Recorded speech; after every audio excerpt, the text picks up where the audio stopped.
Hey everyone, happy Wednesday. Hope you are enjoying this warm and sunny day. I am back. It has been a while since I have done a live. I was doing my Talk Real Estate Tuesdays, but instead I'm hopping on here on a Wednesday instead because life has been busy and you got to fit it in when you can. So I am back. I wanted to share some thoughts about the real estate market, particularly in Iowa, based on some things that I have read and some things that I have been seeing. It's been crazy busy out there, so let's chat about it. All right. So, if you don't know me, I'm Ashley Nate. I am a realtor in central Iowa. I live just south of Des Moines and kind of go all throughout the Des Moines metro area in Iowa. So, let's get right into it. So, where I want to begin, and I put this in the caption, is that I read an article. It was in Daily Mail the other day,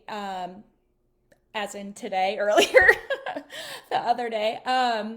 And this is what it said. I can't remember if this was the title. I think this was just the first sentence in the article, but it says the US housing market is currently in the midst of an unprecedented decline in home prices, with properties in some cities selling for hundreds of thousands of dollars less than they were just a year ago. So that's our first attention grabbing sentence. So I read that and I thought, well, that seems kind of odd because that's not what I am seeing. So let's scroll down and read more. And I actually printed this off. So I'm looking at the chart that's in the article. You probably won't be able to see this very good, but here's the chart. It's like, look at Oakland, San Francisco, LA, Seattle, Philadelphia, Austin, Washington, D.C. These are rapidly reducing sales prices. Well, okay, they might be, but look at the Midwest. I'm not seeing any doom and gloom there. So next, I decided to see what's going on in the Midwest then, because I feel like things are doing pretty good. And the most recent data for the median home price in Iowa actually rose 2.1% year over year. So keep in mind when you are seeing big attention grabbing headlines and things like that that are talking about the US as a whole, the Midwest tends to be a lot more stable from the big ebbs and flows of some of the bigger cities and metro markets, particularly on the coast. So, with that being said, another thing to keep in mind is you see indicators talking about median home prices a lot. Now, even if the median home price were to go down year over year, sometimes the median home price isn't the best gauge of appreciation and if home values are going up, because what the median home price is doing is it's saying what the middle number is. So it's telling you the middle price of homes. That means that half of the homes are selling for less than that, half of the homes are selling for more than that. And so while it might be kind of a good measure of the typical sales price, it's not very useful for measuring appreciation because it's affected by the composition of homes that are sold. So what do I mean by that? I mean the prices of the homes that are sold, and whether, for example, if more lower price homes have been selling lately, then the median price would thus decline, even if the individual values of those homes were going up. So in this market in particular, with interest rates being higher, what I'm finding is there's still lots of buyer activity in those entry level price points and for first time buyers, because there's lots of great programs for first time buyers. And let's face it, in the vast majority of situations, if you're financially ready and able to buy, then it makes sense to buy despite what interest rates are doing, because interest rates can always change, but getting into paying rent, that's 100% interest rate, and getting into a home, you start building equity from the day that you make that purchase through the principal pay down and through the appreciation. So there's still a lot of activity there. Where I think that there's less activity right now is in the people that are upsizing or downsizing, because many people, I can't remember the percentage of this, but it's a big number of the amount of people that have mortgage rates that are I think maybe even 4% or less, maybe even 3% or less. It's like over 50%. It's crazy. So what we're seeing in some of those higher price points is that people are opting to just stay in their homes, which is giving us lower inventory, and we're not seeing maybe as much movement up there for that, again, second home, third home buyers versus the first home buyers. So what could that do to median home price? That could make it so that there is a larger chunk of homes that are being sold that are in those entry level price points. And so just because there's a larger chunk of homes sold in those price points, making the median, the middle price of out of all the homes sold be a little bit lower, that doesn't mean that those individual homes themselves are not increasing in value. So just something to think about. That was probably a really long technical explanation, but again, you just want to be able to practice discernment when you are reading stats and looking at all of the things coming out from the media and social media and what friends are saying and things like that, so that you can kind of discern what's actually true and what's actually happening in Iowa. And the best way to do that is obviously to do kind of some independent research, or to ask an expert, chat with people who are in the industry, so that they can kind of steer you right in terms of what's going on, rather than reading a headline that says that we're in the midst of unprecedented decline in home prices, because again, as we break that down, we see that that's lacking context, as they say, and not necessarily true. Okay, so let's move on from that soapbox. And I touched on this and said I was going to talk on this more, but I did want to bring up that buyer activity is actually up a lot right now. There are a lot of buyers out there who are still looking. And in fact, you might hear that buyer activity is down, but it is up.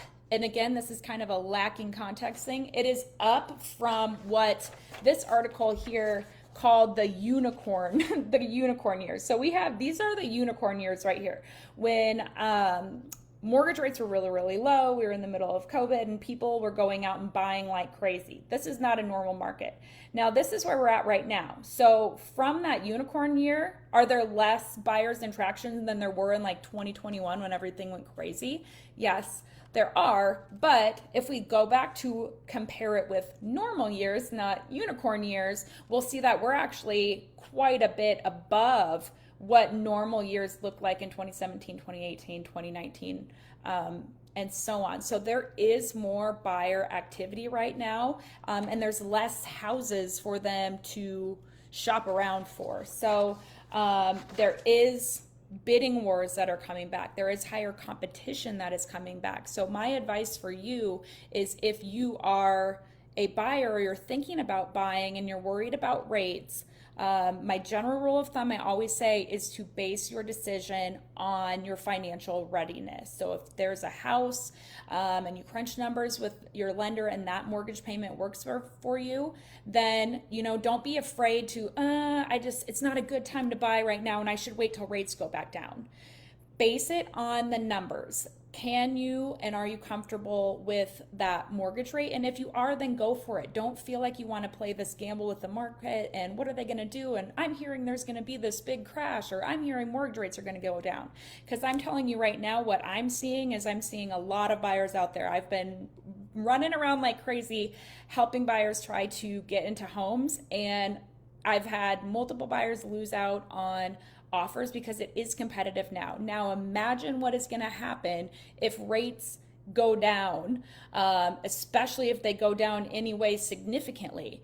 That buyer activity is going to be like 2021 craziness again, in my opinion, because if it's this wild now and buyers are willing to get out there despite the high interest rates or higher interest rates than what we'd seen these past 2 years, then all of the people that are out there on the sidelines, they're going to jump into the mix too. And what that's going to do is that's going to bring back more bidding wars, and that's going to drive prices up. So while you may get maybe who really even knows, but maybe if you get back into those 5% interest rates again, that would be fabulous, but you'll be likely paying a lot more for the house that you purchase. So it's kind of all in the numbers, but sometimes it can almost end up being a wash versus buying now for a lower price, because the price that you pay for the home is forever. The interest rate is not. So getting in for a lower price and then refinancing later could actually end up being a better option. So keep searching. I know that it can be frustrating. I know it's always frustrating to lose offers, but stay in the game. And again, base your decision on that payment and financial readiness rather than trying to guess what external factors may or may not do. So some tips if you are a buyer out in the market, especially if you're first-time home buyers. I've done other lives specifically on this, but there are so many great down payment options and grants available, particularly in Iowa. Iowa Finance Authority has a 5% of purchase price. Technically, it works as a second mortgage with no payments. That's a great option because that could cover your down payment and or a chunk of your closing costs. There is 30 grand out there available through the Neighborhood Finance Corporation for Polk County.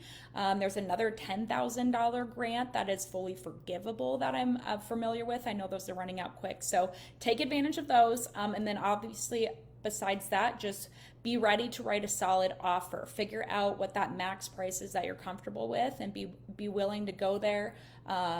You can consider doing some different things with your offer in terms of doing a shorter inspection period, possibly saying that you'll buy it as is, meaning that you're going to still have the inspection, but you're not going to ask the seller for any repairs. Sometimes they see that as a great option to go with. You can use escalation clauses, quicker inspection. You can be flexible on your close date. Do they want to close really quick? Do they want to have more time? Just get creative. Use your realtor to come up with some ways that you can be creative. And then from that, just know that you put your best foot forward, and sometimes you win them, sometimes you lose them. But what I've found that, especially even for myself, because I've been in situations where we've put offers on houses and felt so crushed when we didn't get it, but then down the road, it usually ends up that you either find something different, or for us, we stayed where we're at. And I'm so glad that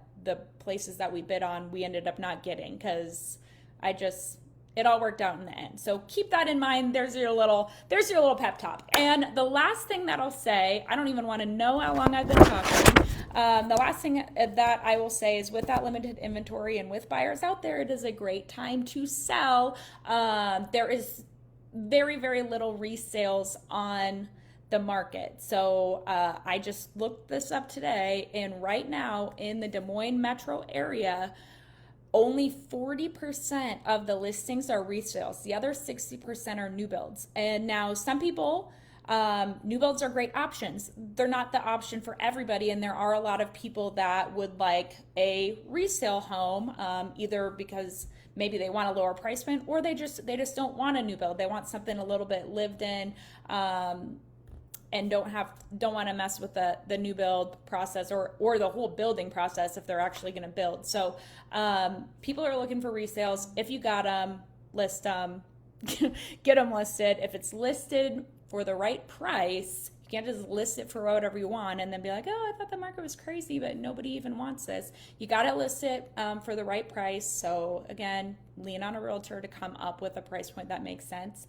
But people are looking for them, and there's buyers out there. So they're looking for you if you're willing to sell. But that is my ramblings of this Wednesday night. Iowa May real estate market update coming right at you live from my kitchen.